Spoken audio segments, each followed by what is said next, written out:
Hey guys, it's Lucky Ghost here, and today we're going to talk about something different. We're going to talk about New World, and specifically my first impressions in New World after playing the game on day one. There's probably going to be two camps worth of first impressions for this game after today. There's going to be the ones that got in and got to play the game, and then there's going to be the ones that spent a large portion of their day sitting in a queue, which is obviously pretty frustrating. I fell into the first camp. I was there ready to go. I picked an unknown server and one that wasn't going to have any major streamers on it. This worked out to my benefit as the server did end up filling up, but the queues were very mild. My friends were able to get on and join me, and I started early enough where I never had a queue at all. And it's also worth noting, I never sat in the queue because my game never crashed. In fact, one of the things I was so impressed with by this was I didn't experience a single bug. I didn't experience a single crash. I didn't experience any problems at all. I just played the game all day long without a single problem. That's unheard of for MMO launches. Like I've been a part of a ton of MMO launches. The servers are laggy, there's problems, people are getting kicked and then they're getting booted back out and their game is crashing. Like not once did I have a single issue all day long.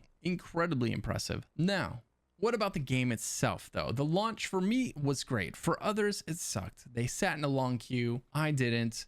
And so my experience there is significantly different than some. But what about the game? Well, there's some pros and there's some cons, absolutely. And I'm going to talk about each, and I'm going to talk about whether or not I would recommend this game to you. First, let's talk about the solo player's experience. I played this game largely as a solo player, not entirely because I wanted to do it that way, but because the game makes it sometimes difficult not to. So there's some pros and some cons here, right? Being able to play this game solo is awesome. There's so much exploring to do, and you really do want to go at your own pace because everyone's going to want to do a different amount of harvesting, a different amount of mining, a different amount of gathering, right? There's so many resource nodes for you to gather, and some people are going to want to do it all, and some people are just going to want to level one, and some people are going to want to do none of it because they find that incredibly boring. And likely, if you're the type of person that finds no satisfaction in collecting materials and stuff, you might struggle a little bit in this game. I'm not sure how well you can get by without doing any of your own collecting. I imagine there's going to be ways for you to make money and then just buy the goods that other people harvested. But even then, your lines are going to be under leveled as a result. And I'm not sure of the weight of that impact, that it's going to have on you in the long run. I've actually really enjoyed engaging with the crafting system. It's been incredibly satisfying, not only leveling up my gathering lines, there's something about the animations, about the way they level up, and about how those level ups benefit you, and the materials that you get, and then how effective the crafted items you create with those materials is, right? This all kind of combines in this perfect concoction of satisfaction. And so when you finally use those materials to craft that first weapon that ends up being twice as good as the one you were given earlier from a quest reward, it feels good. And I've been using a crafted weapon for a while, and it really made me a lot more excited to engage with the crafting system moving forward. So for solo play, the game's great. You can do as much exploring as you want, and there is a ton of exploring to do, and the game is so gorgeous. It really encourages you to see what's over the bend, see what's around the corner, and see what nodes you can find while you're over there. The questing is simple and intuitive to a degree, and especially while you're soloing. Now that all falls apart when it comes time to play with your friends, and I'll get into that next. But the quests are nice, they're rewarding. So far, the main story of this game has been very interesting to me. They're kind of feeding me details a little bit at a time, very slowly, and I have been sitting there and letting the NPCs talk to me and listening to their dialogue. Most of the quests I've done, I would say 80% of the quests I've done have been voice acted, and then there's been a couple of quests, side quests, that were not, and I don't know if that was intentional, if it was a glitch. I'm not sure. It was so few quests that weren't voice acted that I'm kind of wondering if they were all meant to be and these ones just for some reason they weren't working, or maybe they're just gonna voice act the primary quests. I'm not sure. But the solo experience, the solo questing experience was great. The solo crafting experience was great. You can be very self-reliant, and you can get by without really interacting with other players very well, at least on day one. The day one experience is fantastic for solo play, and it looks like it will be for a long time to come.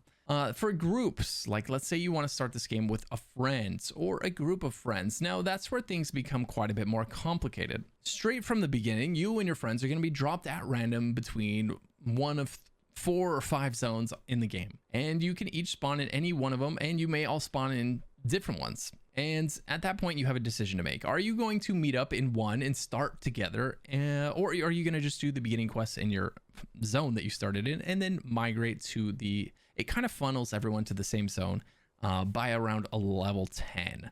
And I highly recommend doing the quests that you pick up right from the beginning in the zone that you're in, and then meeting your friends at level 10. At level 10, you'll be in the same zone and it'll ask you to pick a faction. That's where you should definitely all pick the same faction. You can't be in the same guild or company, as they're called in this game. You can't be in the same company unless you're in the same faction. You can group with people outside of your faction for PvE content, but you can't be in the same company as people outside of your faction. You also can't PvP with people outside of your faction. So, just make sure you and your friends end up A, on the same server, and then B, in the same faction. Very important. The game is split into many different shards, right? There are so many servers for this game, and they've just added 28 more to NA East alone because of the insane demand they've had to get into the game, right? They just had way more players than they anticipated, and they weren't ready for it. Hence the incredible queues. Some players were sitting in queues as long as 10,000 or something at points. It was ridiculous. So they added a ton of more servers.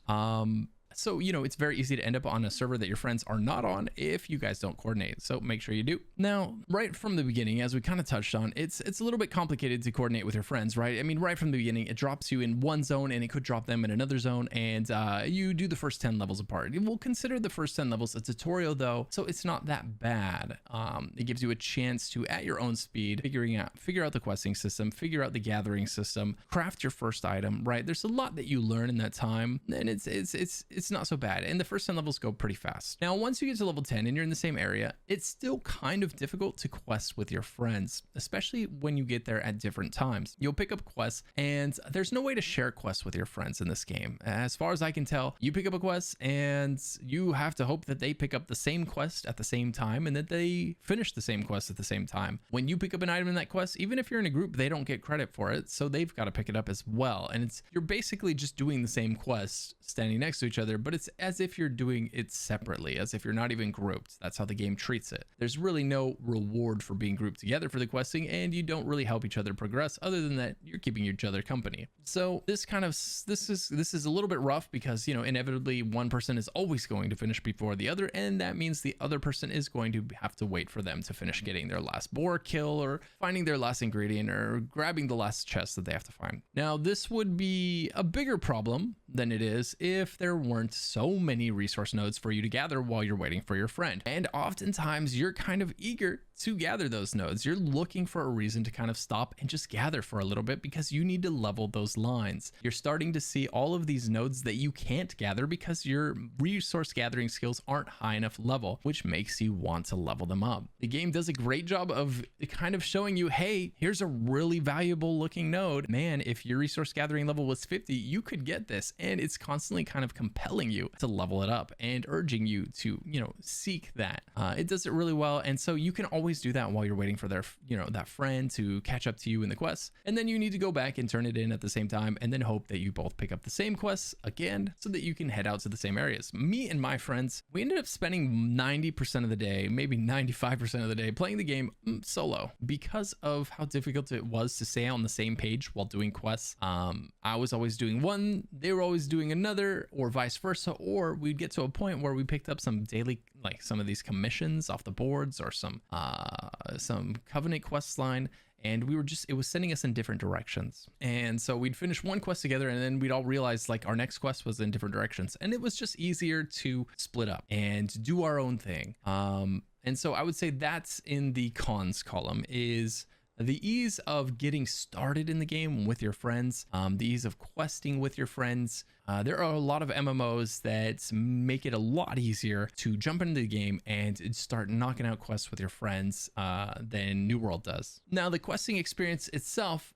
outside of the fact that it's fairly difficult to, do it with your friends compared to maybe some more other modern MMOs, the questing experience is enjoyable, or at least it has been so far. As of day one, I haven't done too many of the same quests such that I'm resenting any of them yet. I've in fact really enjoyed the quests and the rewards that I've been getting from the quests. It's been pretty satisfying, and they've been doing a good job of sending me in different places all the time. On that note, I've been doing a lot of running. And this running is made bearable once again by the fact that between A and B, there are a ton of resource nodes that I want to harvest. Otherwise, the fact that fast travel is fairly difficult to participate in because it requires a resource that is pretty rare, especially early on. Less so later on is what I'm told, but early on you're going to be doing a lot of running from A to B and then back again on foot. And your character, he's got a nice steady jog, but you're by no means feel like you're sprinting across the map. And so my advice is just, again, take your time, gather the nodes along the way so that it feels less like, a homework assignment where you're just like, oh, now I got to run all the way back. Gather the nodes, look at it as an opportunity to look for more of that iron ore so you can upgrade to the next tier of weapon, or you can upgrade your resource tools, which, kind of to circle back on that, one of the reasons it's so satisfying to gather resources is you can not only level up your ability to gather resources, but you can improve the items you're using. Your axe can be upgraded, your fishing pole can be upgraded, you can craft a better pickaxe even. There's so many layers of progression in the game. There's just always something that you're leveling up, that's improving, that you're crafting a better version of. It's just really satisfying to engage with. Now let's talk about crafting a little more. What do I think about the crafting in this game? Well, I like it. I like it so far. I'm on day one. I've really only crafted a couple of items. That's some tools for gathering. And then later on, I crafted better versions of those tools so that my gathering speed was increased. Which felt fantastic because gathering early on is, well, it takes a while. It takes a long while sometimes. But the crafting system overall has been one of, if not my favorite crafting systems in any MMO that I've encountered so far, at least as far as day one goes. I was able to jump into it. I was able to use it on day one and make something that I was excited to equip, and excited to level up the system so that I could make new things later on that I would be excited to equip. What about combat? The combat in this game is different. It's certainly unique. It's a blend of Elder Scrolls Online meets Dark Souls meets, I don't know, Rust. It's this action combat system, and you get 3 abilities for each weapon that you have equipped, and you can have 2 weapons equipped. So that's a total of 6 abilities. And at first that sounds like, well, that's not very many abilities. And I've heard people say this when they come from WoW or Final Fantasy and they look at me, playing ESO or something, and they go, wow, you can only have 10 abilities. I mean, what are you even doing? And they're used to, dealing with long cooldown abilities, 3-minute cooldowns, 4 minutes, 5 minutes cooldowns. And right, ESO didn't have any cooldowns. And so you had 10 abilities that were always basically ready to go, or dots that were ready to be replaced, or buffs that were ready to be reapplied. And this game, it kind of ends up working in a similar way. All of these abilities have cooldowns. There's 6 abilities. 6 cooldowns, but when I'm in an active combat situation, there's so much time where I'm spending blocking an attack or dodging an attack between using my abilities that I'm not just sitting there and spamming abilities. The combat is a little more engaging than that so far. To this point, it's been really fun, actually. My abilities feel really impactful. I didn't ever pick an ability and go, okay, I guess it did some damage. I guess that's good. Like, they've been impactful. They're doing damage. They are they're crowd controlling. The abilities are either healing me or providing a crowd control or doing immense damage. Like, there's so many passives that you can put onto these abilities. And that's another thing. All of these weapon lines, not only do they have abilities that you can choose from, right? Tons of abilities to choose from, but they also have passives that you can choose from. And the passives are not insignificant. They're not passives where you read it and again, you think, oh, 3% more damage. Okay, I guess I'll take that. I guess that's okay. 3% is better than 3.0, I never grabbed a passive where I felt that unexcited about it, which I've done in so many MMOs. It's like, well, 3%, I guess is something. This, it was, oh, your AoE attacks, will give you life back every time you use them, or they'll reduce the enemy's damage by 20%, right? There's massive passives attached to these that have a significant impact on how you play your character. And so in some ways it feels like they went to quality over quantity when it came to abilities. There's not that many, but they have a nice number of passives attached to them. And all of the abilities so far have felt really impactful, really significant, and have been fun to use. I've played a lot of games, again, where, they have a ton of abilities, but so many of them are forgettable. And so many I'm not really interested in using. And so many of them I wish, I don't even want to touch that ability. I really just wish this one over here was up. But they've done a good job of rounding out these abilities, making them all interesting in some way, making them all useful for different situations. So I like it. I like the combat as of day one. Will I get bored of this combat? Am I going to feel like I'm waiting for things to come off cooldown? We'll see. I don't know yet. It's only been one day, but the first day has been a lot of fun, whereas combat is concerned. Now, if you come from games like Elder Scrolls Online, you're used to the Overland content, the open world content being, perhaps laughably easy is how a lot of us would describe it. It's too easy. The entire game is meant to be approachable by someone that started the game that day, right? Every zone in Elder Scrolls Online, you can go there on day one and you can do that zone. You can wander any zone, and they call it a sandbox, like a theme park game. This is not that. There are zones that are lower level and there are zones that are higher level. And this means that you end up with compelling combat pretty much all the time as you're progressing through the zones. And you can occasionally go backwards and feel the progression in your power, which is so satisfying to go. And that one mob that was, giving you a hard time earlier is now something you can two-shot because you got some gear upgrades, you got some stat upgrades, and some passives that you didn't have before. It's a very satisfying sense of progression. And likewise, you can test your boundaries. You can go to the mobs in later areas and give them a go and see, like, oh, am I ready for this yet? And sometimes you're like, yeah, I think I can take it, and it's a little risky, but it's worth the reward. And other times, I got one shot one time and I got two shot another time. But it was so fun to test my bounds. And then the mob that two shot me, I went back to later and I beat it down, with no problem whatsoever. I got to have that moment where I ran into something that I couldn't take down, but then later on I stumbled across it again and I absolutely obliterated it, right? So the progression is really satisfying in the combat. It's one of the things that I really miss when I was playing ESO is that when the new zone comes out, I know I can literally go AFK and nothing in that zone can really hurt me or kill me, and no fight is no delve boss or is really going to be memorable. I'm not going to remember the skills or in any way was it ever threatening, right? So when it comes to the overworld combat, it's been really refreshing to have that challenge again, have to think on my toes, actually consider what abilities I'm going to use and in what order to make sure that I take as little damage as possible, and even maybe be concerned about a second ad coming into the battle because, man, that could turn the tide in their favor and I might die. Sometimes two is too much in this game, especially right now where I'm at. Now, we've talked about questing and solo content, but let's talk about group content a little more.